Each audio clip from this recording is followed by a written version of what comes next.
Buenas tardes a todos y quiero agradecerles a los escritores Sandra Lorenzano, Juan Vico y Claudia Salazar por haber aceptado esta invitación y a todos los que están presentes hoy día y sobre todo a la Universidad Montclair State University, al Departamento de Español y Estudios Latinos de Montclair State University y también a la Academia de la Lengua Española por auspiciar este diálogo entre narradores.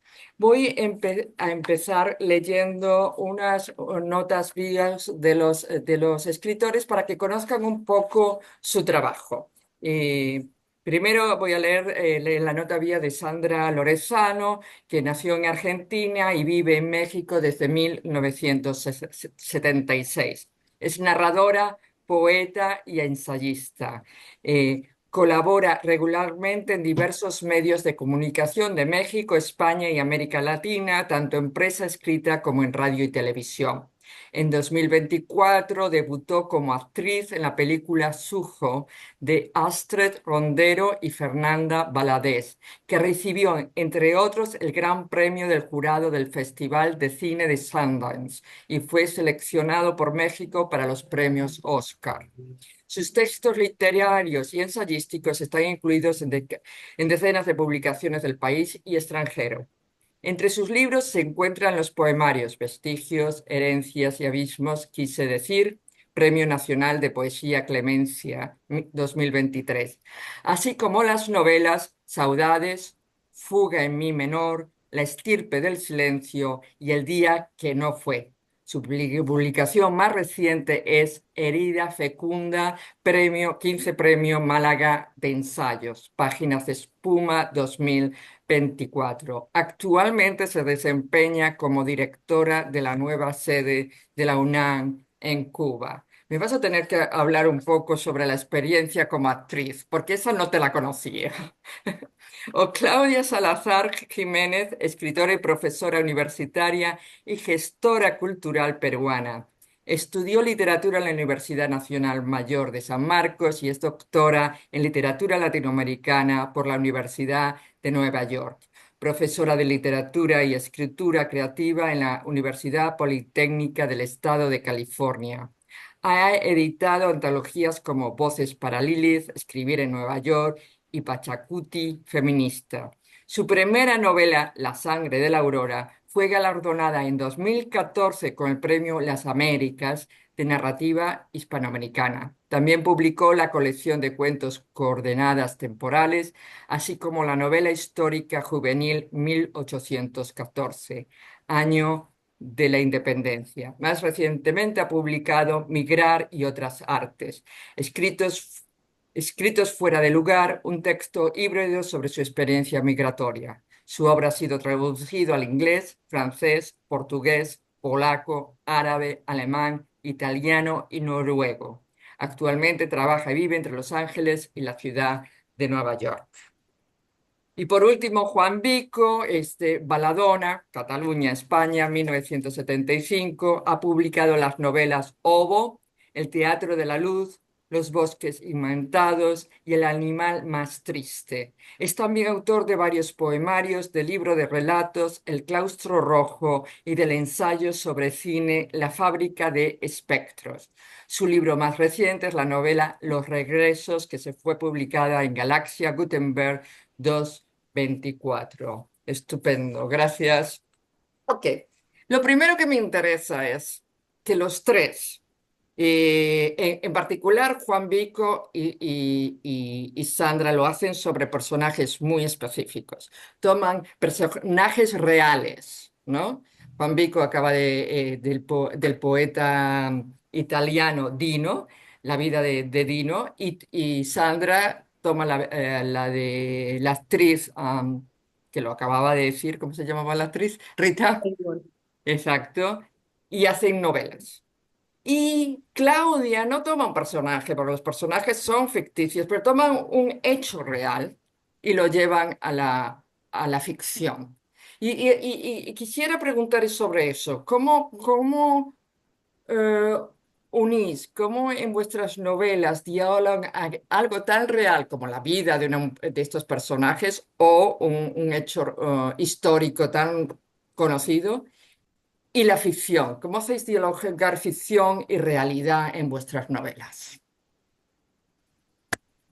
Juan Vico, ya que tú los Dime. regresos de Dino, ¿cómo hiciste eso? A mí me Sí, interesó mucho porque además usas la técnica de la fotografía en esa novela, que me pareció muy interesante. Pero, ¿cómo tomas la vida de alguien real y lo llevas a la ficción? sí, en este caso es peculiar porque, como bien dices, es un personaje que existió. Dino Campana, un poeta italiano que vivió pues, el primer tercio más o menos del siglo XX, finales del siglo XIX, principios del siglo XX. Y se da como digo, la peculiaridad de que es un personaje muy estudiado en el ámbito académico, digamos. Hay muchos estudios sobre su obra y sobre su vida, pero no hay ficción. Hay algún relato por ahí, pero poca cosa, ¿no? Es decir, no ha llamado la atención de los narradores. Ujú, Eh, Se da una circunstancia también para mí muy productiva, que es que hay muchos vacíos en su vida, ¿de acuerdo? Dino Campana hay periodos de su vida muy documentados y otros de los que no se sabe apenas nada. Entonces, claro, para un estudioso eso es un hándicap, para un novelista puede ser un acicate. Eh, También hay que tener en cuenta cómo tomé yo esta circunstancia, es decir, en vez de, bueno, pues elidir esas partes que no conocemos, o novelarlas de una forma convencional, como una novela histórica, es decir, inventando mucha información, yo intenté encontrar un término medio, es decir, jugar precisamente con esos momentos de su vida que son imprecisos, ¿no? Es una novela, pero es una novela bastante híbrida en cuanto a estilo, es una novela que tiene bastante de ensayo, también tiene recursos poéticos, ya que habla de un poeta, entonces cuando llegamos a momentos de su vida que no sabemos bien qué ocurrieron, la voz narrativa especula, ¿no? Dice, bueno, pues ujú. pudo ocurrir esta cosa, pudo ocurrir esta otra, es decir, se juega un poco con los varios niveles, digamos, de referencias y incluso con un registro metaliterario, digamos, ¿no? Es un narrador que se está autorreferenciando todo el rato a sí mismo y que está interpelando también al lector para que entre en ese juego, ¿no? Rompiendo un poco la cuarta pared y las convenciones tanto de lo que es un ensayo gráfico como de lo que es una novela histórica, digamos. Es un poco el juego. Y entre otros recursos, como comentabas, están las fotos. Hay muy pocas fotos de Tino Campana, todas aparecen en el libro y sirven como hilo narrativo. Incluso algunas de esas fotos son dudosas, con lo cual sirve para seguir enfatizando esta cuestión, ¿no? La novela tiene un aire muy fantasmal. La palabra fantasma, la idea de la niebla, de lo impreciso, que es algo que me interesa mucho y que aparece en muchos de mis libros, aquí aparece de nuevo y viene dada por esta circunstancia que comento, ¿no? Esta naturaleza tan inasible que tiene este personaje. Y tú, Sandra, porque él, exacto, rellena muchos vacíos de la vida de Dino que no se conocen, pero Rita Hayworth creíamos que la conocíamos y resulta que cuando uno lee tu novela dice, no, no la conocíamos de nada, no sabíamos nada de ella, ¿no? Y fíjate, bueno, primero muchas gracias por la invitación, muchas gracias a ti, Marta, a Moncler, por supuesto, y al apoyo de la Academia de la Lengua. Em, es que a mí lo que me interesa y lo que me interesó en esa novela y lo que me interesa siempre es partir de ciertas situaciones o de ciertas, sí, emociones, circunstancias que me movilizan por alguna cosa, ¿no? Normalmente tiene que ver con, pues a veces con la propia historia del exilio, a veces con las situaciones que se está viviendo en México. eh, y en este caso, en realidad, Rita Hayworth no fue el disparador de la novela. El disparador de la novela para mí era una incomodidad brutal vinculada a la violencia de género. Y entonces yo sentía que quería decir algo sobre eso, pero quería construir una obra, una novela, lo de novela es que mis novelas son también mucho, se cruzan mucho con la poesía, con el ensayo, con el documental. Entonces, quería trabajar un poco eso, por supuesto partiendo de que lo central es la lengua siempre, ¿no? No ni el personaje ni las circunstancias, sino la lengua. Pero en este caso me interesaba ese tema por la vida en México, porque era un momento, no es que ahora haya cambiado mucho, quizás estamos peor, pero era un momento muy brutal de feminicidios y de violencia de género que se destapaba. Y está sonando algo por Algo ahí, está ¿no? sonando, por favor, gracias. Cierren sus micros. Ok, gracias. Perdón. Este, y me interesaba mucho la zona de la frontera. Es una historia ubicada en la zona de Tijuana, entre la Ciudad de México y Tijuana, que es una ciudad para mí potentísima. Yo algunos años estuve en la Universidad de California en San Diego, entonces tenía mucho vínculo con Tijuana y sentía que le debía también algo a Tijuana, ¿no? De esa fuerza cultural que hay en la frontera, más allá de la violencia y más allá de todo. Y resulta que cuando me pongo a juntar esos elementos, claro, aparece Rita Hayworth, porque Rita Hayworth debutó en Tijuana cuando todavía ni existía la garita para el cruce de la frontera. Era apenas un paso casi de tierra, te diría, y debutó a los 13 años, de hecho cumplió 13 años en Tijuana, bailando con su padre, que era un perverso, un violentador, un acosador, un tipo que abusó de su hija, tanto en términos sexuales en lo personal, como ofreciéndola al mejor postor. A Rita la puso a bailar desde muy chiquita. Eso es un poco todo lo que yo fui investigando, todas estas historias. Le impidió después ir a la escuela para que no perdiera horas de entrenamiento en danza mientras sus hermanos iban a la escuela. Bueno, ellos vivían en Nueva York, después se mudaron hacia primero Los Ángeles, pensando que con el auge del cine podían tener trabajo y una buena vida. Tanto el padre como la madre eran bailarines. Llega el cine sonoro y se termina esa bonanza para alguien nacida en España, como era el padre.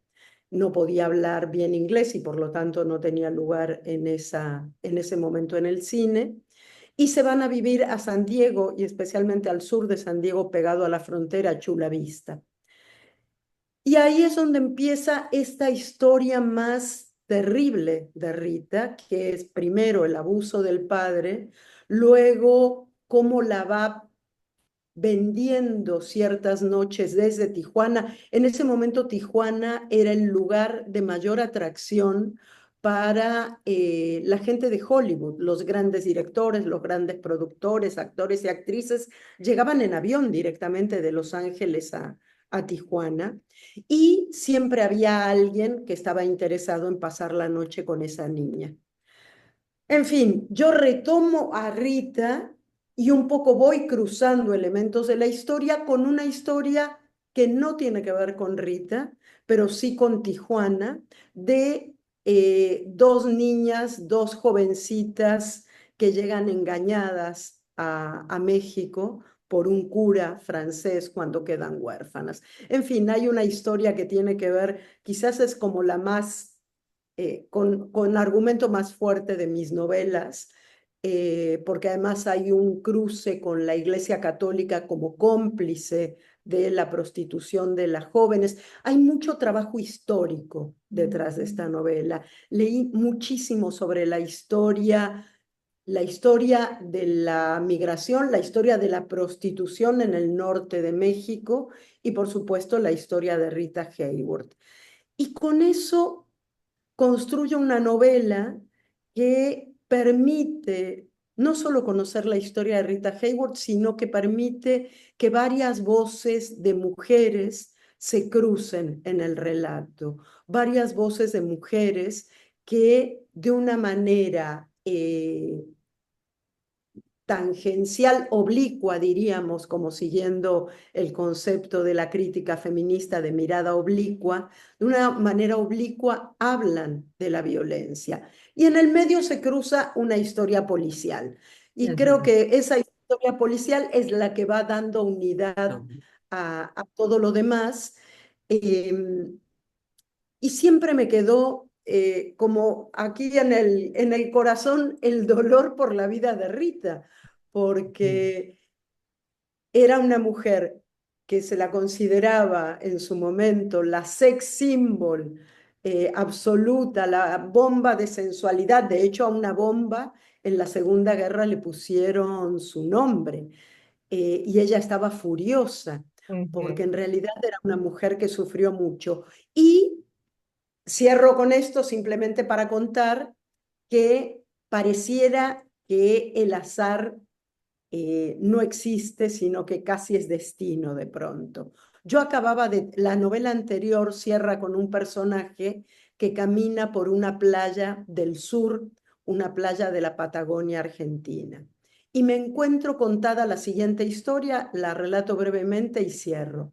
La historia es que Rita Hayworth empieza a perder la memoria muy joven, a los 50 y pocos años, en un momento en que el Alzheimer no estaba prácticamente diagnosticado ni estudiado y creen que es por su alcoholismo, etcétera, etcétera.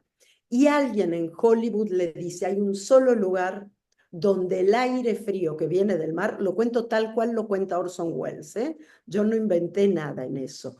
El aire frío que viene del mar te va a ayudar a que te cures de esa enfermedad. Y ese lugar era Puerto Madryn, Patagonia, Argentina. Y dije, no puede ser. Sí, tú- Dejé a mi personaje de la novela anterior y a quien se encontró cuando se dio la vuelta fue a Rita. Entonces, bueno, esa es la manera en que nació La estirpe del silencio, que se publicó en Seix Barral, ya no sé ni cuándo, 2012 debe ser por ahí. Sí, alguien está preguntando cómo se titula la novela. Se titula La estirpe del silencio, que la publicó Six Barral. Exacto. Y Claudia, tú haces algo al revés. Ellos toman, ¿no? Tanto Juan Vico como Sandra Lenzano, un personaje real para hablar de una cuestión histórica, ¿ok? Tú vas al, creo que le das la vuelta, tú tomas un momento histórico para hablar de ciertos personajes femeninos, tres personajes femeninos, una es indígena, otra es de clase media, otra es más tradicional, de hablar sobre la situación de la mujer, pero a partir de un hecho, de un hecho histórico real, ¿no? Entonces también me quisiera saber eso mismo, cómo unes el hecho histórico con estos personajes que son ficticios y sin embargo quieren representar lo que pasa culturalmente. Y gracias, Marta, por la pregunta y sobre todo gracias por la invitación, ¿no? A ti, a la universidad, también a la Academia de la Lengua. Gracias, Nuria, ¿no? Muchas gracias por estos diálogos que no se darían probablemente de no ser por Zoom, ¿no? Gracias por reunirnos aquí. Con Juan no hablaba hace tiempo, con Sandra acabamos de ver hace unos meses en Guadalajara.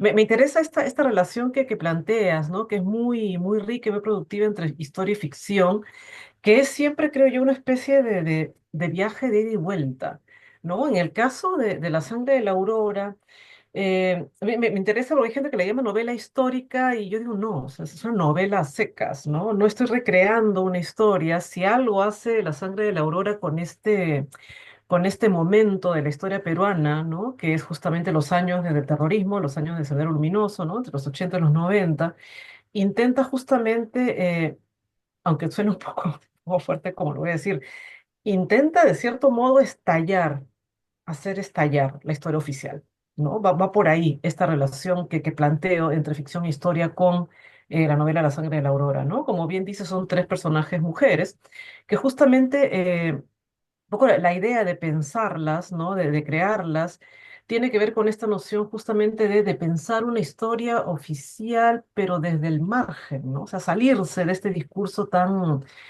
estructural, que usualmente es un discurso que está siempre vinculado pues al patriarcado, ¿no?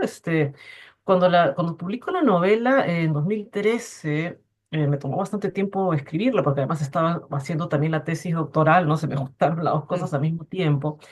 Ya en Perú había una especie como de cansancio, de, hay tantos libros, tantas novelas sobre Sendero.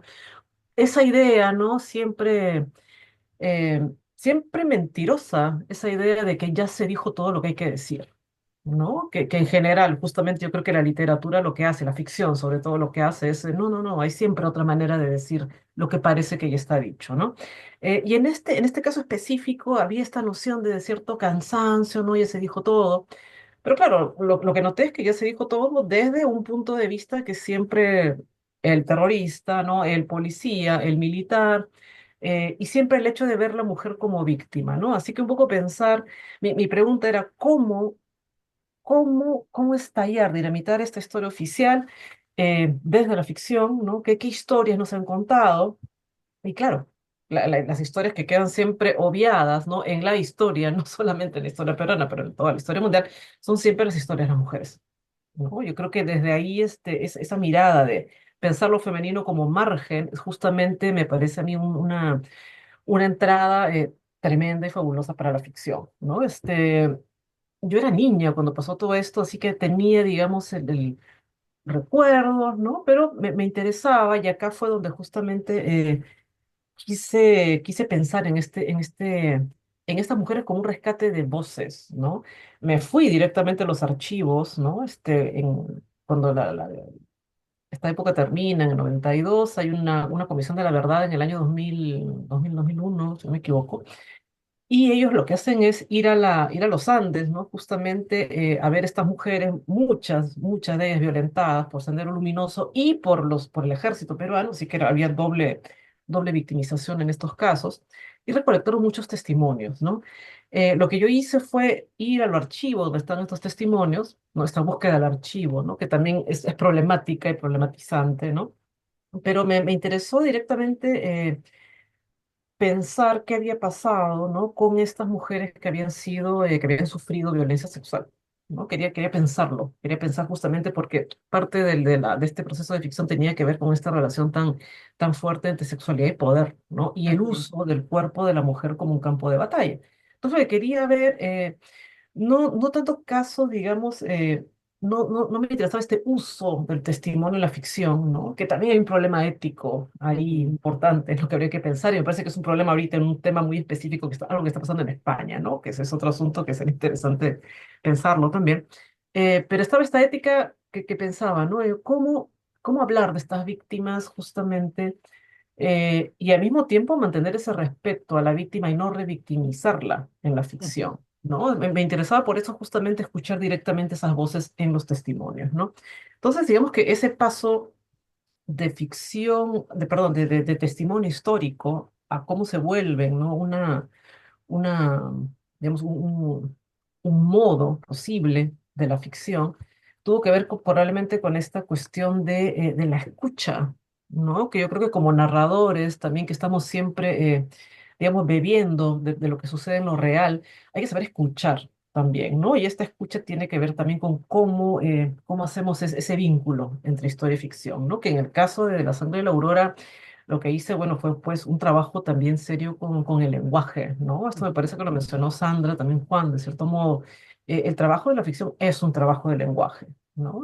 Y está todo lo que el lenguaje implica, porque el lenguaje tampoco es una cosa totalmente limpia, clínica, ¿no? El lenguaje tiene toda una carga de poder, ¿no? Una carga de articulación de la realidad, ¿no? Y justamente el trabajo de la ficción tiene que ver con eso.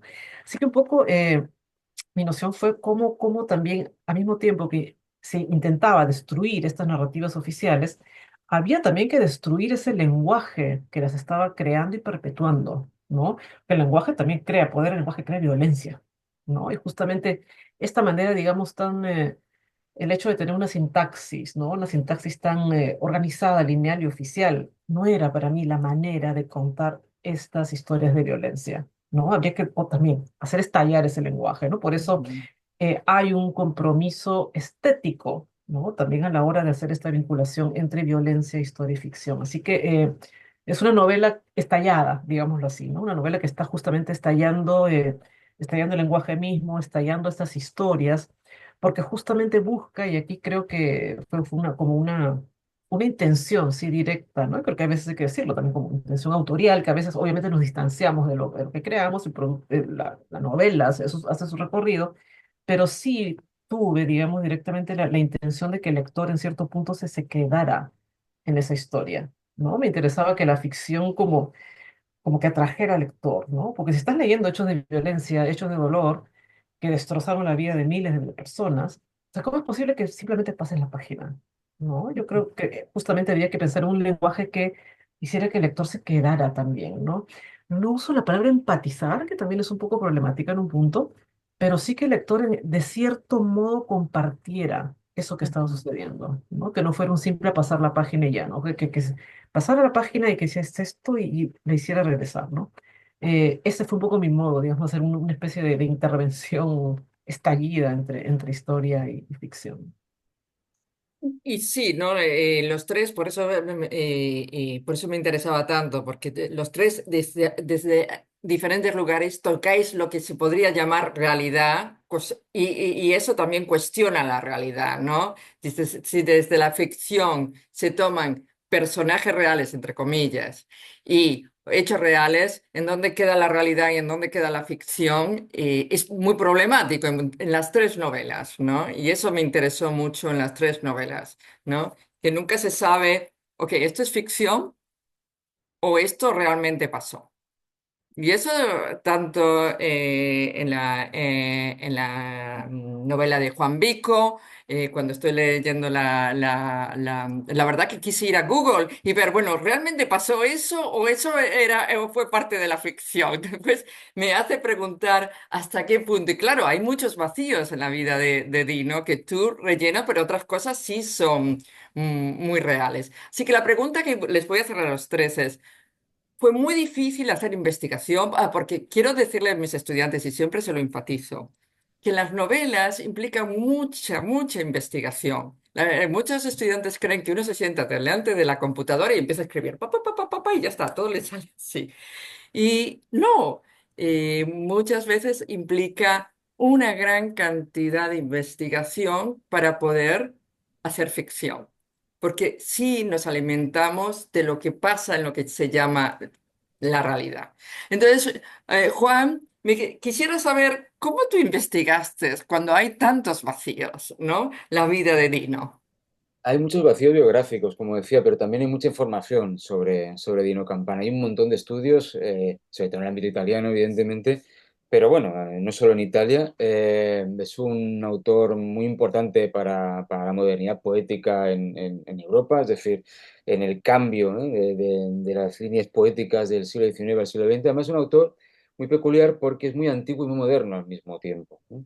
Creo que digo en el libro en el momento, arcaico como un recio y moderno como un traveling, o algo por el estilo, ¿no? Es decir, es un tipo de poesía muy anclada en lo mítico, ¿no? En lo arcaico, pero al mismo tiempo muy moderna en cuanto a recursos. Muchas veces escribe en prosa directamente, ¿no? Entonces, hay muchos datos que vienen de la propia obra de Dino Campana. Esto ha sido durante mucho tiempo una cuestión muy problemática, porque como la poesía de Dino Campana bebe de fuentes autobiográficas, pero al mismo tiempo es muy poco realista, es decir, es muy onírica, mezcla lugares, mezcla sueño con realidad, etcétera, etcétera, cuando se ha intentado sacar de ahí datos biográficos, evidentemente, pues los estudiosos se han topado con un problema muy grave que para un novelista, en cambio, o para un escritor, un literato, pues puede ser muy productivo, ¿no? Yo he intentado sacar partido, como decía antes, de ahí. Además, los pocos testigos que hay también son poco fiables, ¿no? Nino Campana tuvo una vida muy problemática. Tuvo problemas con la familia, en el ámbito educativo, allá por donde pasaba lo detenían o acababa, pues eso, peleándose con alguien, es decir, tuvo una vida absolutamente tumultuosa, ¿no? Evidentemente, toda la cuestión de los problemas psiquiátricos que tuvo, que no se sabe muy bien en qué consistían, porque la medicina de la época evidentemente era muy precaria, pero que bueno, podemos intuir un poco por dónde iba la cosa. Pero la cuestión es esa, que los testimonios son muy escasos. El único libro que se escribió, más o menos biográfico, con él en vida, lo escribió un psiquiatra, tal doctor Pariani, que fue a visitarlo al manicomio donde pasó sus últimos años de vida, y muchas de las respuestas estaban, pues bueno, pues eso, dadas en pleno brote, ¿no? Con lo cual eran absolutamente también fantásticas y aún más oníricas casi que la información que aparecía en sus poemas. Con todo este material, que al fin y al cabo no deja de ser un magma y un borboteante, ¿no? Un material muy en bruto, porque no sabemos a ciencia cierta casi nada, yo lo que he hecho ha sido empaparme de todo esto, leer todo lo que podía sobre el personaje y luego recortar mucho, podar muchísimo. Es decir, quedarme solo con aquello que me servía a mí para el proyecto de este libro. Me gusta mucho esa idea, yo trabajo casi siempre, mis novelas suelen ser breves, me gusta mucho la idea de la elipsis, de trabajar con los huecos de información, con las alusiones, con implicar al lector. Y entonces se trataba de jugar con diferentes dimensiones. Yo puedo estar narrando de forma muy detallada qué estaba comiendo Dino Campana durante una noche en concreto y luego decir que no sabemos lo que ocurrió en los siguientes 10 años de vida.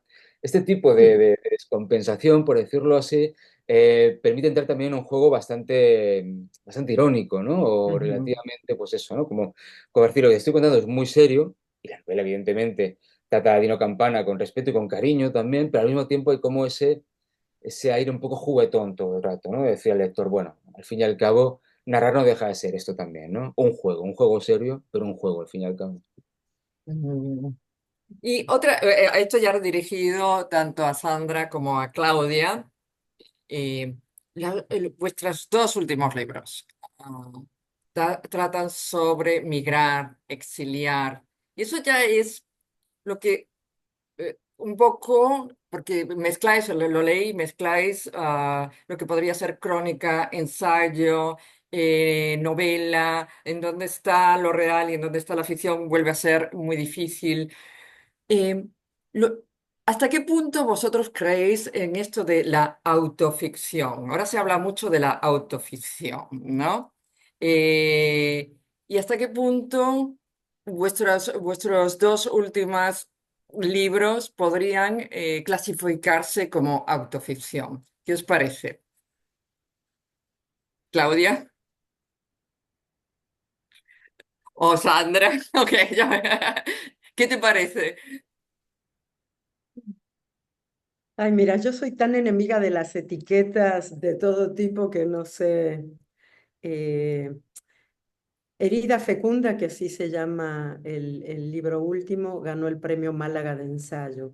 Y yo digo que es un ensayo poético eh, que tiene elementos sin duda de autoficción, porque hablo de, bueno, de autobiografía, elementos autobiográficos, algunos ficcionalizados y otros no, porque hablo a partir de la experiencia de mi propio exilio, pero no para quedarme solamente en mi propio exilio, sino para tratar de pensar la experiencia de la migración, de los desplazamientos, qué significa vivir lejos de algo que en algún momento llamamos casa, llamamos hogar, llamamos patria, ¿no? Un libro que te diría, les diría que se ha construido a lo largo de muchos años, aunque es un libro breve, un libro donde hay viñetas diferentes, relatos breves o incluso poemas, fotos, hay de todo un poco en ese libro. Me interesaba dar o repensar una pregunta que me parece que es la pregunta que me he hecho a lo largo de la vida y de la vida de escritura, que ya es mucha, o desde que me acerqué por primera vez a la literatura, no solo como lectora. Y es cómo se habla del horror, cómo se habla del dolor, cómo se habla de la distancia, cómo se habla de aquello que nos conforma. ¿Cómo hacemos para que nuestra literatura sea a la vez ética, un ejercicio ético? Por ahí Claudia habló de la ética, que me parece fundamental, un ejercicio estético y a la vez estemos hablando de una cuestión claramente política, ¿no? Esa es una pregunta que me ha dado vuelta siempre y que siento que voy respondiendo de distintas maneras en cada uno de mis libros, incluso cuando tienen temas aparentemente que no tienen ninguna relación. Em, y en este caso, pues no sé si es autoficción o no, porque, qué sé yo, los escritores y escritoras hemos hablado mucho desde la primera persona, desde siempre. Si ahora hacemos más énfasis en eso, eh, simplemente es un énfasis desde la crítica, me parece, o desde la lectura y no tanto desde el ejercicio de escritura. A veces de manera más disimulada, a veces de manera más clara. Además, yo hago mucha poesía y la poesía es muy desde la primera persona, ¿no? El yo lírico es muy una misma. Entonces, no me lo he cuestionado eso. Lo que me he cuestionado, o más bien lo que cómo una misma línea de preocupación y de ambición literaria, de exploración literaria, ha guiado toda mi literatura, ¿no? Pienso cuando Paul Celan dice en el famoso discurso de Bremen, eh, todo quedó destruido salvo la lengua, ¿no? Lo único que se salvó fue la lengua, pero la lengua pasó por su propio enmudecimiento. A mí lo que me interesa es eso, esa lengua que fue enmudecida y que se convierte, como decía él mismo, en una lengua en duelo, y no porque siempre estemos hablando de muerte, ¿no? Pero Ujú, es una lengua sagrada. Cuando una lengua cubierta de ceniza, decía también Juan Gelman, el poeta argentino. Entonces, ¿qué se hace con esa lengua quebrada? Pregunta número uno. Pregunta número dos. ¿Hay acaso alguna lengua hoy, cuando hacemos literatura, que no sea lengua en duelo y lengua quebrada? Aunque ujú, hablemos de lo que hablemos, porque en este libro yo cruzo esa experiencia personal con distintas migraciones. Yo trabajo el tema migración como académica, trabajo con mujeres migrantes, he investigado, he escrito, las he escuchado, he tomado testimonios y también los desplazamientos. Estamos en un momento, vivo en un país, igual que la mayor parte de quienes están ahora en este Zoom, que tiene el tema migratorio como un tema central en su problemática, que es ujú. México, ¿no? En mi caso y en el caso de ustedes, Estados Unidos. Y además es un vínculo absoluto el que tenemos entre ambos países en este sentido. Entonces, yo sentía que no podía hablar solamente de mi exilio, un exilio de la dictadura argentina en 1976. Se acaban de cumplir 49 años del golpe de Estado en la Argentina y 49 años que yo cumplo en México en un par de meses.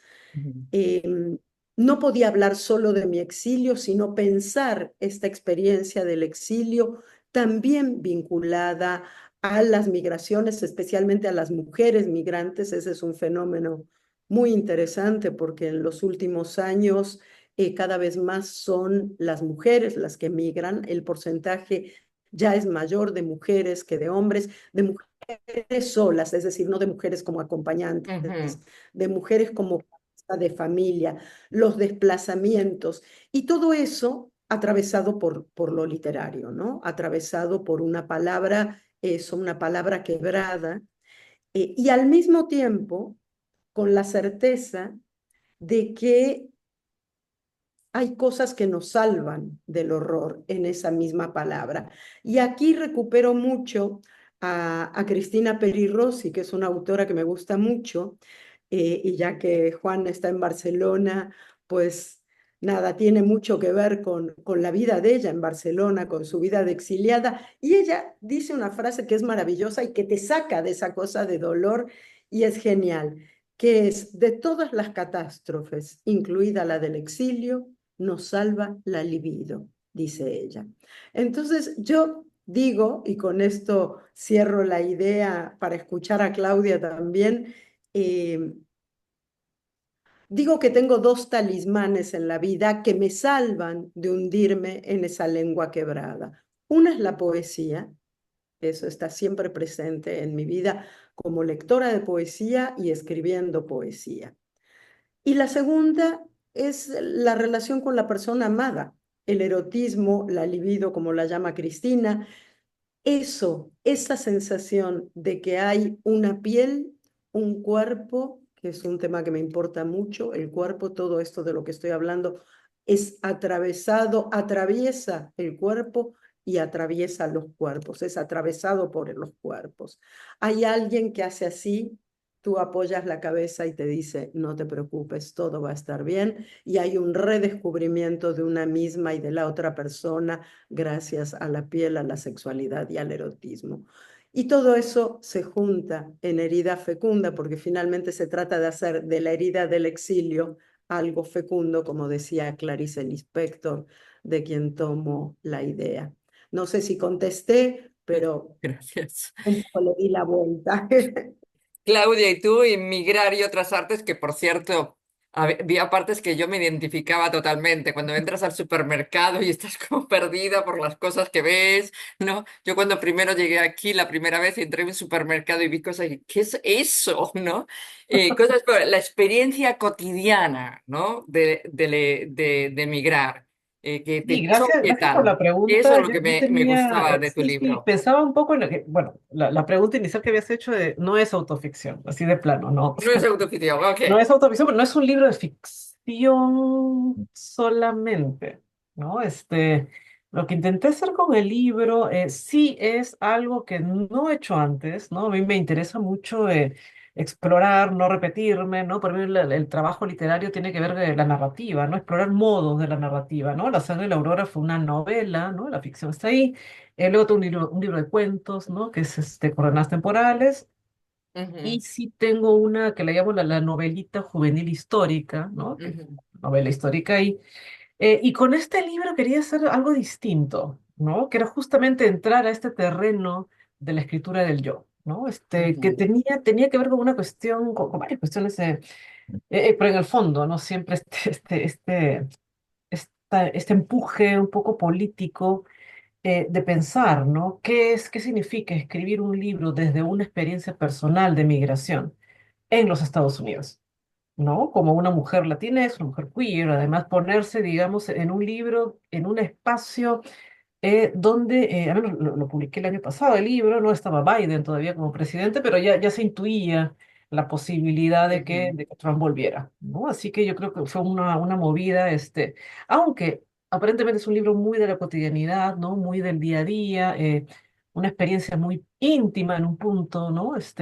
Pero yo creo que poner ese discurso tan personal como mujer latinx queer migrante, es un gesto político también en un momento donde ahora pues estamos en una suerte de persecución, prácticamente, ¿no? ujú, Que yo creo que nadie se imaginó este momento de persecución, ¿no? Gente que ujú, tiene la green card, pues, los están expatriando, ¿no? Los están expulsando. Es realmente devastador lo que está sucediendo, ¿no? Yo diría difícil despertarse sin el temor a que un día los que no nacimos directamente aquí nos pase algo, ¿no? O sea, podría ser, o sea, si lo está haciendo, es una posibilidad, ¿no? Entonces, en ese contexto, pensarlo como una escritura que si bien dices, ¿no? Justamente tiene que ver con estos hechos muy cotidianos, ¿no? Me interesaba ujú, justamente pensar ¿no? Literal, es una escritura del yo, así que lo voy a decir sí, sin ningún problema, escribirme eh, desde desde esta situación del no saber en dónde está uno, ¿no? Que yo creo que justamente es como un efecto del movimiento migrante, ¿no? Sales a un lugar donde el que no eres, ¿no? Y justamente parte de la vida se te va intentando ser parte de en un punto. Quizás muchos de tus estudiantes también no lo puedan entender, ¿no? ¿Qué es este lugar al que estamos llegando, ¿no? ¿Cómo entrar ahí? Y una de las cosas esenciales es el lenguaje, ¿no? El idioma, mejor dicho, el language. El idioma mismo, ¿no? ¿Cómo hacemos, ¿no? Como hablantes de español en un lugar donde mayoritariamente se habla inglés y ahora hace par de semanas ha sido, ¿no? Que acaba de salir una orden de este señor diciendo que el inglés, o sea, declarando el inglés como idioma oficial, ¿no? Algo que nunca había sucedido en los 200 años de historia de esta república, ¿no? Entonces, pensar, ¿no? Siempre en qué lugar estamos, en qué lugar va sucediendo esto, y cómo justamente la migración aquí tiene mucho que ver con una cuestión de, que al menos lo intenté, digamos, atrapar ese sentimiento de estar como a la intemperie, ¿no? La migración como un lugar que nos deja como expuestos, muy vulnerables, ¿no? En un lugar de desprotección casi, aunque claro, y esto por eso mismo incluyo y lo digo mucho, es una escritura de yo desde mi experiencia muy personal, que en un punto yo creo que se puede ver también como una experiencia que es privilegiada, ¿no? Yo vine aquí con una beca para hacer un doctorado. No es la experiencia de un migrante que tiene que pasar la frontera, atravesar el desierto días y con la muerte ahí soplándole la nuca, ¿no? Es una experiencia muy distinta, totalmente, ¿no? Por eso yo, desde el momento que lo pienso como una escritura muy personal, éticamente, ¿no? Vuelve aquí la cuestión de la ética, ¿no? O Claro. sea, ni pensar en hacer una comparación con otras experiencias, ¿no? Me Claro. interesaba justamente hundirme, digamos, en esta escritura del yo y el libro como tal es un libro que se empezó de cierto modo desde que llegué y lo publico justamente el año pasado cuando cumplo 20 años de estar en Nueva York, ¿no? De venir aquí a los Estados Unidos. Y Ujú. justamente es un libro que sale, lo digo literal, una escritura del yo, no autoficción, porque es un libro híbrido. Es una mezcla de géneros desde estatus de Facebook, más, Ujú. y para que tengan la idea, es una recolección de muchos de textos ya publicados, pero que los fui, digamos, revisando para que salgan en el libro. Estatus de Facebook que comencé a poner cuando cumplí 10 años de migrante, mini crónicas de cosas que pasaban en el día a día, esto del supermercado que comentas, ¿no? La Me cuestión de qué es encantó. esto. Pero ese dato del supermercado, además, a mí es un texto que me dolió mucho porque es un momento, no tenía ni un mes que había llegado, recuerdo, y fue además del desconcierto del supermercado, ya había ido varias veces, pero fue la primera vez en que sentí la soledad. O sea, fue ese momento, ponerte a llorar frente a la lata de lentejas Goya, ¿no? Era un poco esa situación de estoy llorando, claro, porque estoy sola, literalmente, no conocía a nadie en la ciudad cuando llegué, ¿no? Era como, estoy llorando acá y ¿por qué me duele? Y el carrito y... Pero era ese peso de soledad que me interesa el eco que ha tenido, ¿no? Justamente tú haces referencias a esa imagen Sí, sí, también. porque creo que uno se identifica con ese momento Hay mucho. algo ahí, ¿no? Hay algo ahí y mucha gente también que lo he leído me cuenta la identificación de la experiencia del becario con poco dinero, Claro. ¿no? Esos primeros días, semanas que llegas y estás esperando el cheque de la beca porque la ciudad es carísima y a ver qué comes, ¿no? O sea, Ujú. ese tipo de experiencia que me interesaba contrastarla, ¿no? Con quienes dicen, gente privilegiada, y bueno, gente privilegiada, tengo que esperar un cheque de beca para sobrevivir, ¿no? Pensarlo un poco también como esa experiencia de escritura en un punto, quería también romper, siempre rompiendo, empezar esto desde la ruptura, salir de esta idea del American Dream, ¿no? Estas narrativas de migrantes de voy a cumplir el sueño americano y la casa propia, porque yo no vine acá con esa idea, ¿no? Siempre lo digo, no me interesaba el American Dream, yo venía a estudiar, a hacer el doctorado y mi idea inicial era regresar a Perú en cuanto terminara. Dije, no, vuelvo a Perú y quiero enseñar en la universidad allá. Pero claro, ya son 20 años, ¿no? Y como dice Silvia Moloy, cuando le preguntan algo similar, ella dice, bueno, y me fui quedando. Claro. ¿No? Y justamente creo yo que mucha de la experiencia migrante, probablemente Sandra también comparte esto, quizás en un momento pensé volver, pero me fui quedando, ¿no? Y la vida fue siendo, ¿no? Siendo como, bueno, y ahora que ando de costa a costa, ¿no? Se me ha puesto esta movida por cuestiones laborales, también está esa cuestión del dónde estoy, Ujú. que a veces puede ser un poco desubicante por momentos muy breves, dolorosos, pero creo que también aquí me encanta el título de Sandra, ¿no? Una herida fecunda, ¿no? Yo Ujú. creo que esa desestabilización, a menos para mí, estoy tratando como de darle la vuelta, ¿no? De ver qué puede producir este movimiento, ¿no? Y este libro, justamente, Migrar y otras artes, ha sido una de las respuestas Ujú. posibles. Una última pregunta antes de abrirlo, porque me la hacen siempre a mí, así que yo se la voy a hacer a ustedes. Yo cuando presento una novela siempre me dicen, pero es que no parece que escribes poesía, tus novelas no tienen nada de poético. Me lo dicen casi como ofendidos, ¿ok? Los tres escriben poesía. Y yo cuando leo sus novelas, no podría decir que leen poesía. Como que me parecen dos aun cuando Juan Vico, por ejemplo, en esta última novela sí incluyes poesía porque estás escribiendo sobre un poeta, pero vuestro modo de escribir no señalan hacia el hecho de que escribís poesía, ¿no?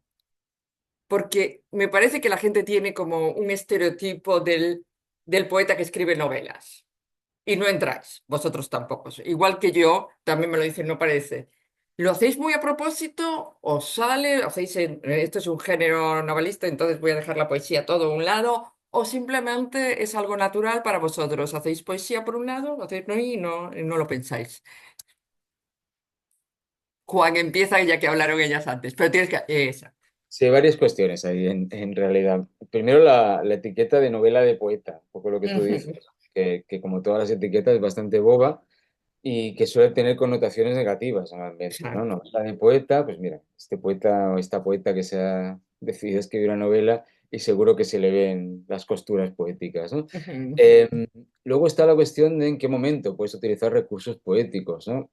Esta última novela, Los Regresos, como habla de un poeta, pues evidentemente no es que sea un poema la novela, ni mucho menos, pero tiene fugas poéticas, ¿no? Tiene momentos, incluso hay versos de Dino Campana imbricados dentro de la prosa, invisibles, pero que están ahí, ¿no? Claro. Em, También, en mi caso al menos, se da la circunstancia de que yo intento en cada libro, uno siempre es el mismo cuando escribe, evidentemente, pero intento encontrar registros muy diferentes. Tengo escritas ya 5 novelas, creo, a veces ni me acuerdo, y la mayoría son, o entre ellas hay bastantes diferencias a nivel, diría yo, pues de recursos, ¿no? Hay novelas más prosaicas, hay novelas más poéticas, hay novelas de estilos más barrocos, hay novelas de estilos más sencillos. Así que no sé, yo creo que yo me dedico a dar clases también de escritura y yo recomiendo mucho, de narrativa. Básicamente, yo recomiendo mucho a los alumnos que lean poesía para encontrar recursos sin que tengan necesariamente luego que copiarlos en sus novelas, en sus respectivas narraciones. No se trata de eso.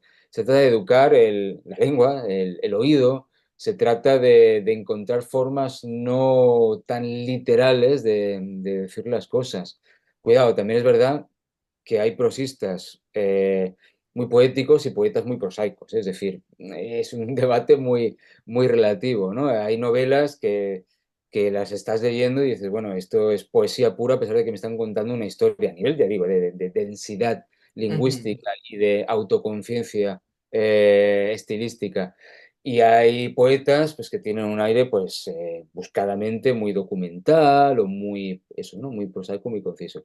Así que es eso, una pregunta muy difícil de contestar, pero sobre todo, por un lado, creo que es una tontería esto de la novela de poeta, a esas alturas en que todos escribimos de todo prácticamente, y por otro lado, pues bienvenida sea la hibridación y la mezcla y la contaminación fértil. Y Claudia y Sandra, ¿vosotros qué pensáis?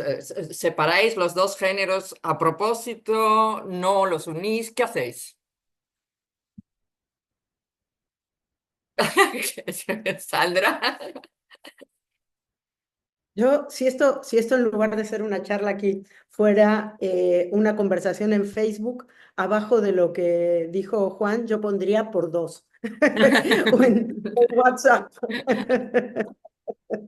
Estoy totalmente de acuerdo con lo que dice. Ahora, a mí lo que me pasa es que sí es cierto que tenemos, o no sé si nos pasa a todos, en todo caso, a mí me pasa que tengo más naturalmente tiendo más hacia la poesía.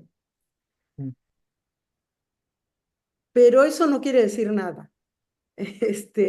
Lo que quiere decir es que el trabajo con el lenguaje, en todo caso, que yo hago, tiende más hacia la poesía, pero estoy de acuerdo con que cada novela es diferente. Y tampoco puedo, yo más bien estoy de acuerdo y voy a recuperar una palabra, una idea de Juan con una palabra que dijo Claudia al principio, en estallar el tema de los géneros.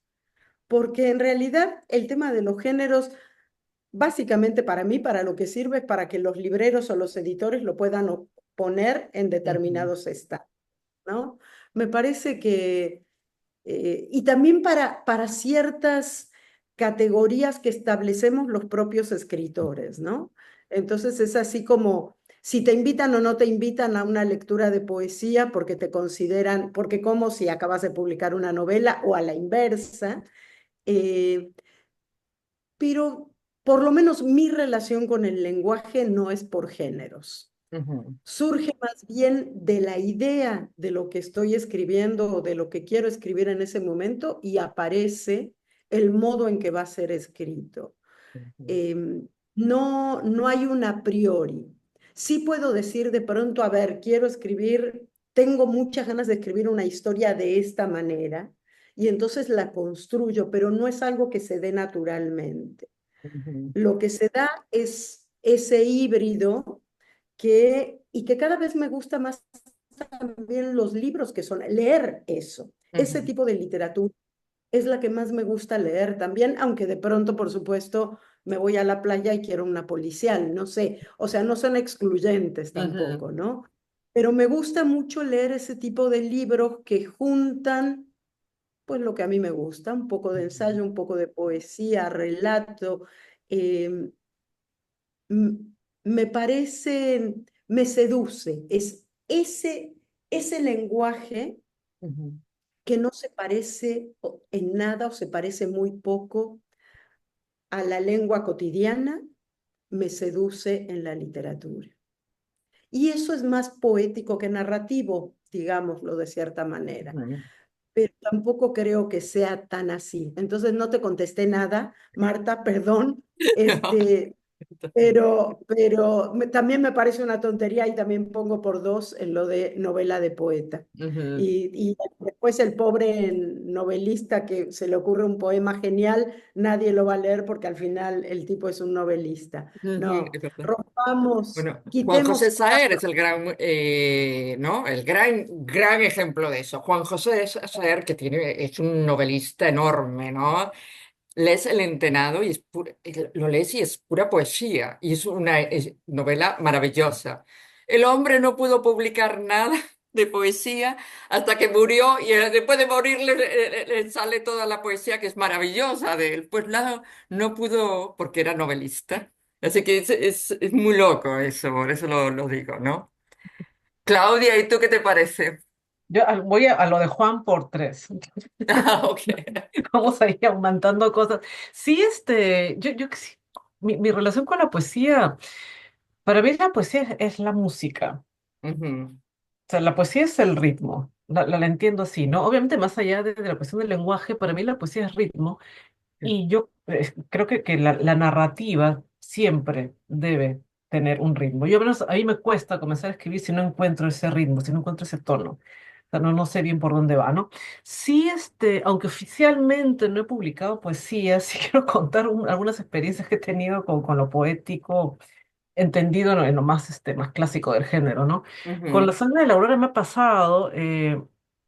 Es una novela que además comienza con una invocación a César Vallejo, ¿no? El poema ujú, Los Nueve sí. Monstruos. Empieza en poesía, ¿no? Una novela que empieza en poesía.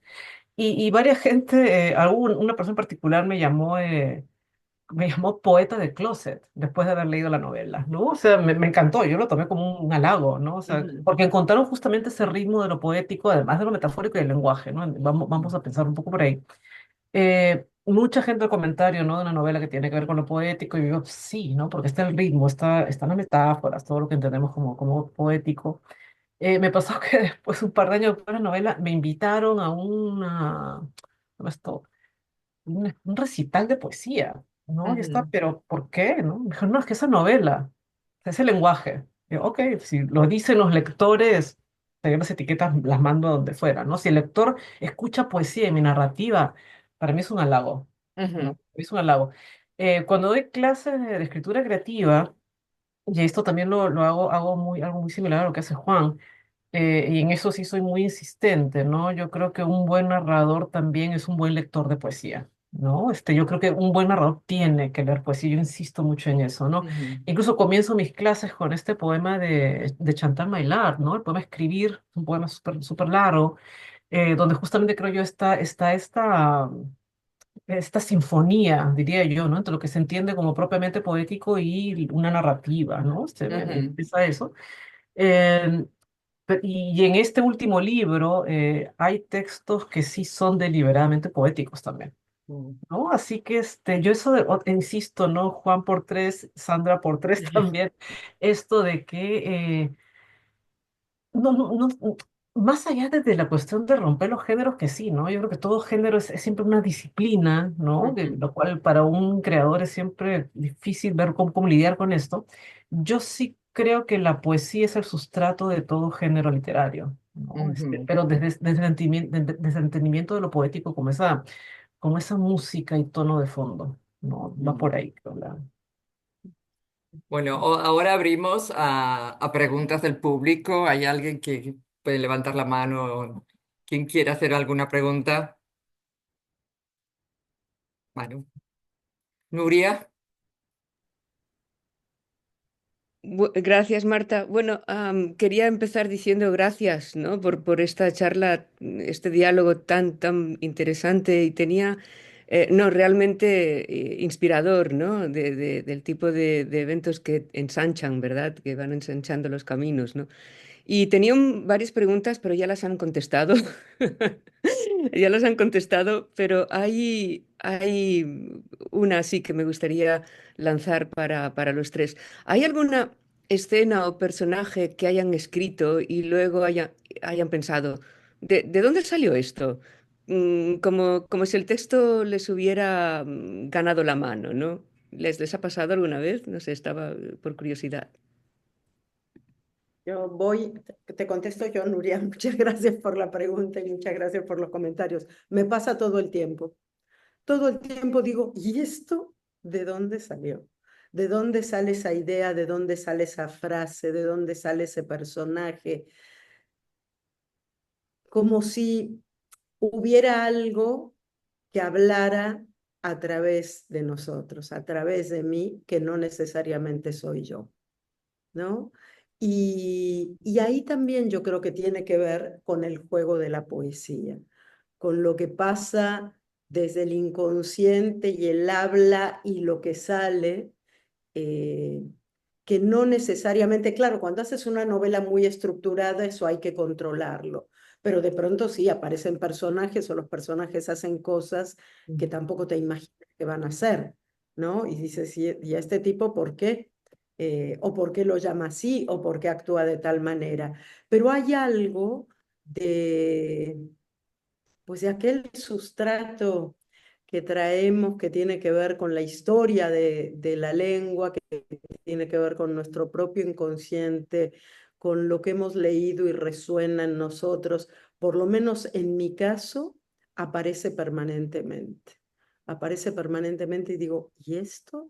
Y me pasa mucho tiempo después, sobre todo con la poesía, leer algo y decir, yo escribí esto, aunque sabemos que lo que escribimos, por supuesto, también es una reescritura de muchas cosas, no es original en el sentido estricto del término, no deja de sorprenderme eso. Y a veces entiendo esa pasión por escribir, por ejemplo, en mi caso hay gente que escribe de madrugada. Yo escribo muy tempranito en la mañana, mucho antes de que amanezca, ¿no? 5 de la mañana. Y tiene que ver con esa suerte de duermevela Ujú. que te permite escribir sin que haya censura o demasiada censura de por medio. Dejar que la lengua hable, ¿no? De alguna manera. Entonces, eso, muchas gracias.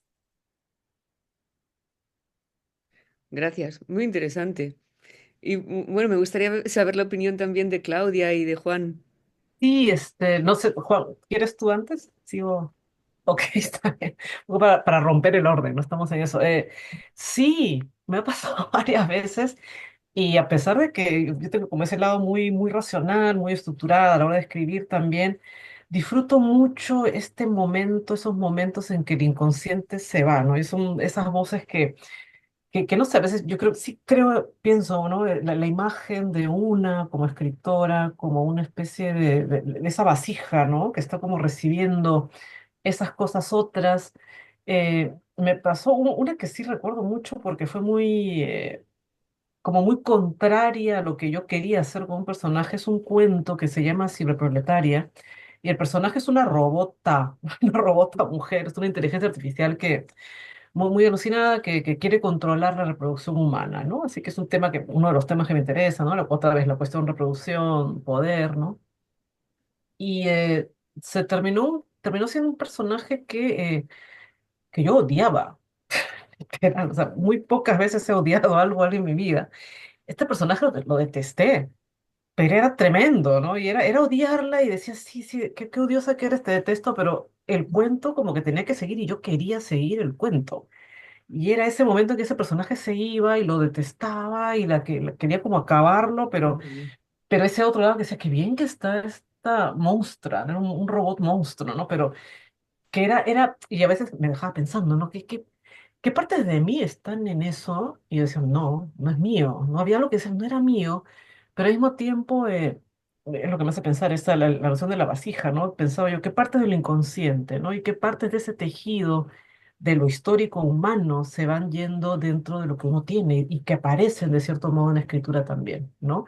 Y también esta experiencia que es fabulosa también que cuenta Sandra, del tener textos en cualquier tipo, digamos, de libro, ¿no? Y dices, lo revisas un tiempo después y, oye, ¿esto de dónde salió, no? O sea, y qué bueno que exista, ¿no? Yo esas partes, honestamente, estoy en un punto que ni las cuestiono. O sea, no, ni las cuestiono porque están ahí, de cierto modo, está enterando otra cosa que no es yo. Y está bueno, a veces es como salirse de ese ego también, Ujú. ¿no? Este es liberador también. Sí, a mí también, a mí me ha ocurrido desde siempre. Creo que tiene que ver con esto que comentamos hace un momento de la poesía también. Es algo muy de la poesía, porque a mí me ha ocurrido constantemente, sobre todo a nivel lingüístico, también de escenas, de dónde sale esta escena o este personaje, de dónde ha aparecido, pero a nivel puramente lingüístico. Y cuando uno escribe, pues una metáfora no la racionaliza antes, evidentemente, brota. No está escribiendo y sale al paso, ¿no? Y creo que es este propio mecanismo de la escritura, el que a veces es un poco más previsible y a veces te trae estas cosas rotundamente más inesperadas que te sorprenden. Y que a pesar de que lleves años y años escribiendo, de repente aparece algo no tan similar a cosas que ya has hecho antes o que tienen que ver como referencias o que tocan algo poco lejano con respecto a lo que estás acostumbrado que te sorprenden. Insisto, cuando ya llevas mucho tiempo escribiendo, que te ocurren estas cosas, dices por suerte, porque si no, escribir sería algo bastante más aburrido de lo que es en realidad, ¿no? Que es esta sorpresa constante al fin y al cabo. Gracias. ¿Alguna pregunta más, Sí, profesora. Aliana? Ok. Mi pregunta sería, ¿qué estrategias o técnicas utilizan cuando llegan a un momento que sus ideas ya no dan para más y cómo hacen para poder retomar a la escritura nuevamente o poder continuar con las ideas que han tenido al inicio?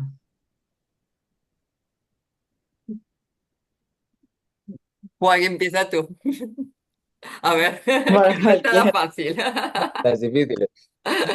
A mí me sirve dejar de escribir, es decir, ponerme a hacer otra cosa. Claro, uno se mete tanto en los proyectos a veces, tanto a nivel de estructuración, de preparación, como a nivel del momento de la escritura en sí, de las rectificaciones, de las revisiones, que hay un momento en que hay que poner no la mente en blanco porque eso es imposible. Bueno, si uno hace meditación yo no sé hacerla, pero intentar despejar un poco, ¿no? Intentar quitarse de la cabeza eso en lo que estás, que es algo profundamente difícil. Porque cuando estás escribiendo, no escribes solo en el momento en que literalmente estás delante de la pantalla, sino es que estás todo el día escribiendo, estás todo el día dándole vueltas a ese proyecto.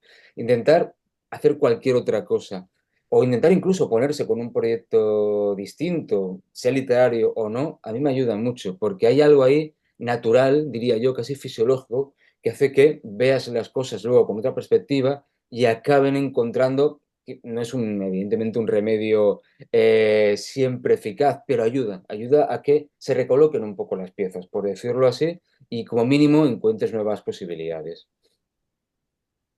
Claudia, Ana, Claudia, Sandra, no sé por qué te llamo Yo ya. intento de irme a limpiar la casa. Que la casa es súper limpia. Es que, claro, tiene que ver con esto que dice Juan de desconectar, ¿no?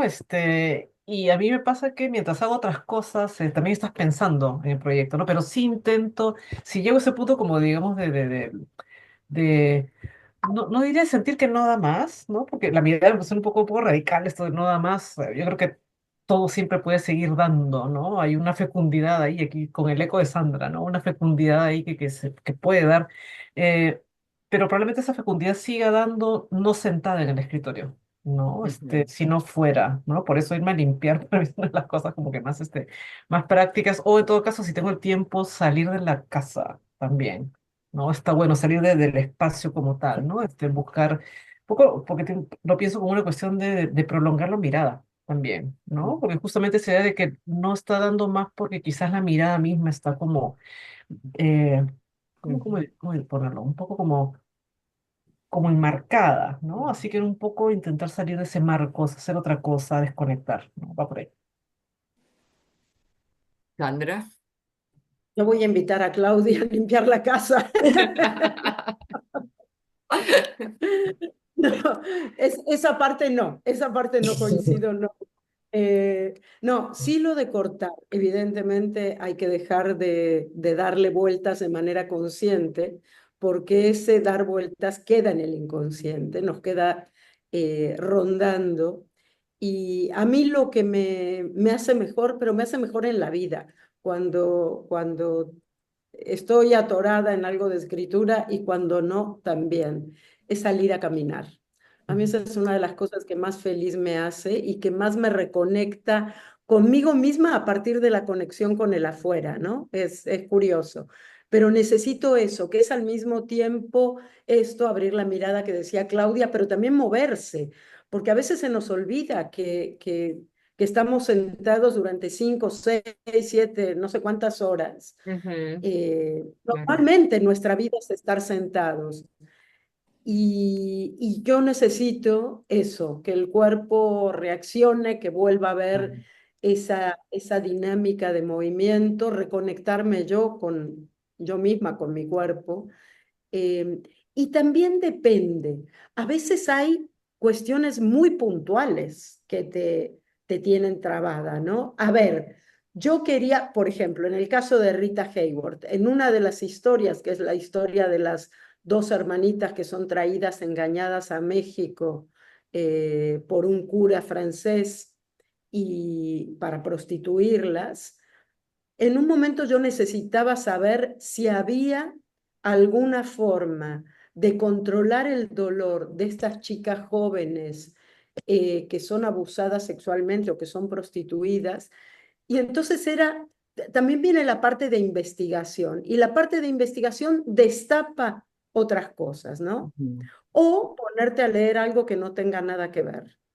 Eh, a mí eso me funciona mucho. De pronto, justo yo decía en una época, pero claro, después uno tarda demasiado tiempo, que cuando leo narrativa, y ahora estamos hablando de este bloqueo narrativo, solo leo poesía. No me gusta demasiado leer otras novelas. Si la novela es muy larga, claro que se te van cruzando, pero prefiero no.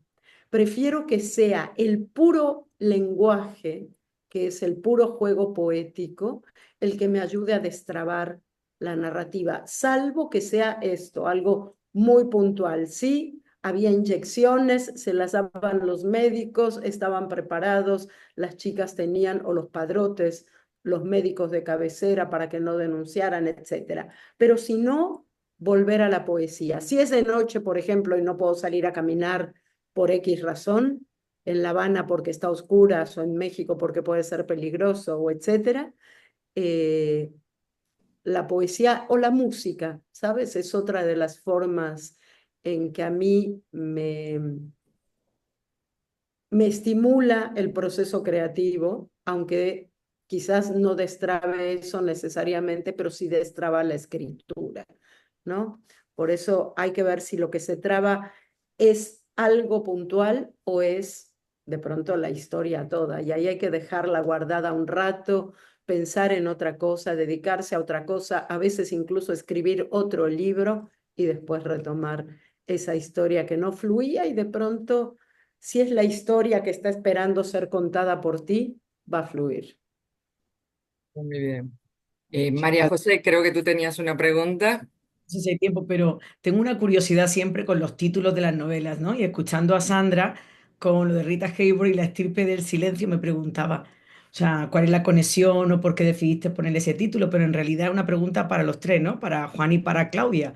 Un poquito qué estrategia o qué mecanismo hay detrás de los títulos que le dais a vuestras novelas. Gracias. Mm. Quieren, me sigo con Rita, ya que la pregunta iba para ahí. Es que la novela tiene una frase que se repite, que es, somos las guardianas de la memoria. Y las guardianas de la memoria, para conservar esa memoria, las mujeres en general somos las guardianas de la memoria. Y a veces hay que estar calladas y hay que guardar en silencio esa memoria para que no nos la arrebaten y construir. Hay en la novela también una historia vinculada a los bordados de las indígenas mexicanas y la memoria que se transmite a través de esos bordados, que es hermosísimo eso, ¿no? Como cuentan historias y solamente quien pertenece a la misma cultura puede descifrar esa historia y sin embargo es en silencio. Entonces la estirpe del silencio es esa estirpe de mujeres silenciadas y que sin embargo están guardando la memoria. En el caso de los otros títulos, eh, te diría que aparecen normalmente en mi caso después. No es que tenga un título y a ver qué se me ocurre contar, sino van haciendo o se me va ocurriendo títulos posibles una vez que la historia o el libro de ensayos o el libro de poesía está avanzando, se está construyendo, nace junto con el libro. Y luego uno discute con los editores, que ese es otro tema.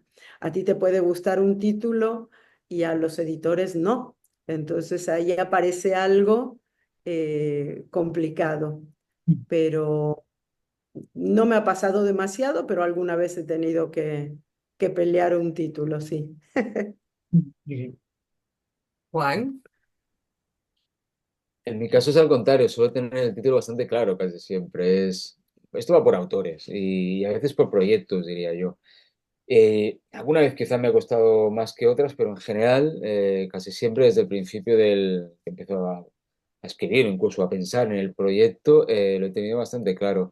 En este último libro, Los Regresos, es muy sencillo el título. Dino Campana, a pesar de que se pasó toda la vida viajando, siempre volvía a su pueblo natal, a un pequeño pueblo de la Toscana, entre la Toscana y la Emilia-Romagna, de montaña, y siempre acababa volviendo. Era como una especie de imantación, ¿no? No podía, a pesar de que los problemas que había tenido con la familia y con los paisanos y demás, siempre acababa volviendo, siempre al mismo lugar. Entonces, esta idea cíclica de lo que regresa, de los regresos, que también funciona a otros niveles en la novela, pero sobre todo en ese puramente físico, le iba perfecto. Además, esta forma de formularlo así en plural, los regresos, me parecía que era expresivo, ¿no? A pesar de ser muy sencillo.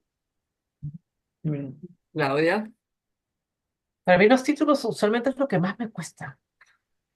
Es como el momento de pánico, es como llegar a decidir el título, porque lo comienzo a veces con una idea y empiezo a hacer como listas y van cambiando y llega el momento de que ya, o sea, el libro está casi y hay que ponerle nombre.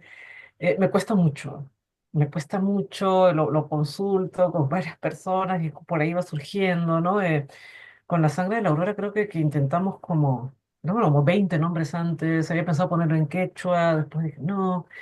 eh, Se fue volviendo cada vez como más, más metafórico en principio, ¿no? Con este, quizás como el último, Migrar y otras artes, quizás fue un poco más sencillo, ¿no? Dentro de todo lo que me ha costado solamente ponerle título a mis libros, pero Por suerte, no he tenido este problema de Sandra, que un editor te diga que no, o sea, y yo ahí sí lo tendría difícil, ¿no? Porque con todo lo que me cuesta poner un título, que después el editor me diga que no, es cosas que no, o sea, eso sería como doble carga, ¿no? Así que no, para mí poner títulos sí es una parte la parte más complicada quizás de todo el proyecto, ¿no? Una carga de responsabilidad, ¿no? También, que puedas recoger todo tu trabajo, toda esa experiencia, ¿no? Sí.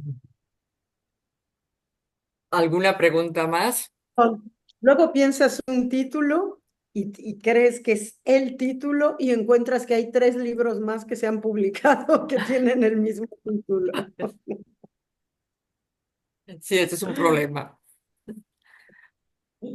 ¿Alguien tiene otra pregunta? Sí, ¿no? Marta, yo tengo una pregunta. Ah, yo, Ali, Eh, perdona. Sí. bueno, primero quiero agradecer a Sandra, a Juan y a Claudia por su tiempo. Me encantó escuchar su versión y saber un poco más de su experiencia.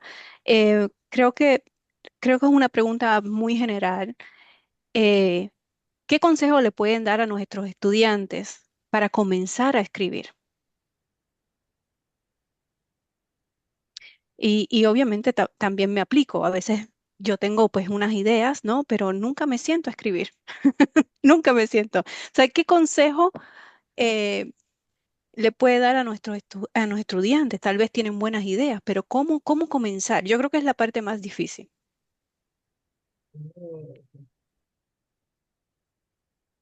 ¿Quién se atreve con Puedo esta? comenzar de una, así una... Me pasa mucho con los estudiantes del taller de escritura creativa, ¿no? Esa idea de que a veces es como un prejuicio propio y es como la traba inicial, ¿no? Pensar a veces que lo que puedan contar no importa, ¿no? Y yo creo que algo que hay que sí ser muy claro es que yo creo que toda historia importa, ¿no? Empezar por ahí, digamos, para soltar ese miedo inicial, ¿no? Porque ¿por qué cuento esto, no? Importa, porque claro, esta experiencia sí importa, ¿no? Yo empiezo, digamos, desde ahí. Y es también pensar que son estudiantes que a veces no tienen tanta experiencia, obviamente, con la escritura, aconsejarles también a leer, yo creo que es esencial. Leer, y yo insisto con lo de leer poesía, además, ¿no? No necesariamente sea una cuestión de dividir géneros, pero sí yo creo insistir con la idea de que lo que tienen que decir importa, ¿no? Así que a ponerse manos a la obra, sería mi manera de puedo empujarlos a comenzar. Juan. Yo, Oh, perdón, Sandra. perdón, no, que va un poco por ahí. Durante muchos años, como 7, 8 años, tuve un programa de radio que era un taller literario en radio. Y la frase se llamaba En busca del cuento perdido. Y la frase era, todos tenemos una historia que contar. Y a mí eso me parece fundamental. Entonces, el primer consejo siempre, además evidentemente de que lean, es que escriban, que no piensen en lo que están escribiendo, que escriban, escriban, escriban, escriban, y en algún momento de ahí va a surgir algo que pueda ser interesante literariamente. Porque si parten de de ese gran hermano, de ese Big Brother, o Big Sister que les va a estar diciendo, eso no está bien, eso para qué lo cuentas, eso ya lo han contado. Yo creo que nos pasa a todas y a todos que entramos a una librería y vemos la mesa de novedades y decimos, ¿y yo para qué escribo? ¿No? Eh, y un poco sacarse ese fantasma de encima. Y es verdad, todos tenemos una historia que contar y ya veremos cómo se cuenta. Y otro consejo es que vuelvan a los libros que les han gustado mucho. ¿Cuál es su modelo de escritura?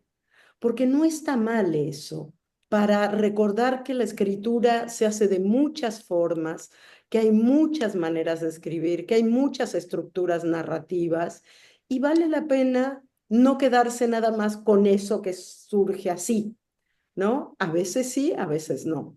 Entonces, volver a esos libros que nos gustan, no sé, durante toda mi adolescencia fue Las olas de Virginia Woolf. Ese era el libro que yo hubiera querido escribir. Después escribí algo que no tuvo nada que ver, pero saber que ese era un libro que me marcaba era importante para mí, ¿no? Después fue el libro del desasosiego de Fernando Pessoa. Y yo decía, pero si Pessoa dice que escribe poesía y lo que está haciendo es contar esta historia, eso quiero hacer yo. Entonces creo que también encontrar esos modelos, que no tiene que ser un modelo único, ayuda mucho a ese primer impulso de yo quisiera escribir, pero no sé cómo ni sé qué, ¿no? Eso me parece que tiene un poco que ver con la posibilidad. Y otra cosa es si nos sentamos o no nos sentamos, porque ahí ya entra el tema de la procrastinación y ese es otro diferente. Juan. Sí, bueno, estoy de acuerdo con lo que han dicho Sandra y Claudia, un poco lo mismo. Es decir, primero leer, parece una obviedad, pero hacerlo lo es tanto. Es decir, leer mucho y leer de todo. Y luego crear el hábito. Es decir, hay que ponerse a escribir, salga lo que salga. Nosotros sabemos que hasta que uno no ha escrito mucho, pues seguramente no empezarán a salir cosas potentes, pero eso es indiferente.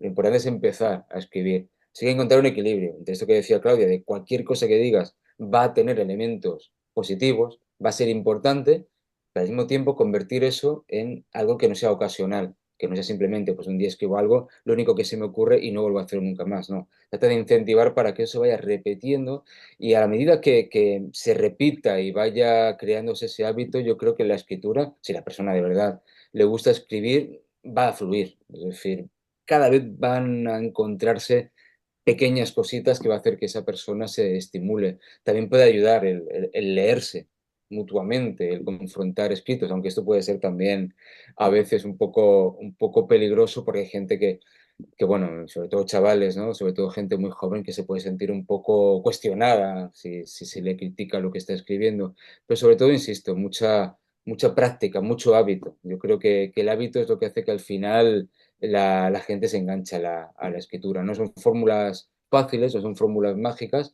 pero al final es convencer a la persona de que es tan sencillo como sentarse, ponerse y que salga lo que salga. Algún día saldrá mejor, otro día saldrá peor, pero si no se escribe continuamente, nunca va a salir nada, evidentemente. Muchas gracias. Me hace mucho sentido. Bueno, si no hay más preguntas, no, agradecerles a los escritores Juan Vico, Sandra Lorenzano y Claudia Salazar por una charla realmente hermosa y a todos los que han participado y asistido y volver a agradecer a Montclair State University de Spanish and Latino Studies y a la chair María José por apoyar este diálogo y también a Nuria Morgado con la ANLE haber apoyado este diálogo. Se lo agradezco mucho y espero que asistan al siguiente diálogo. Adiós a Dios, todos. gracias. Gracias. Gracias.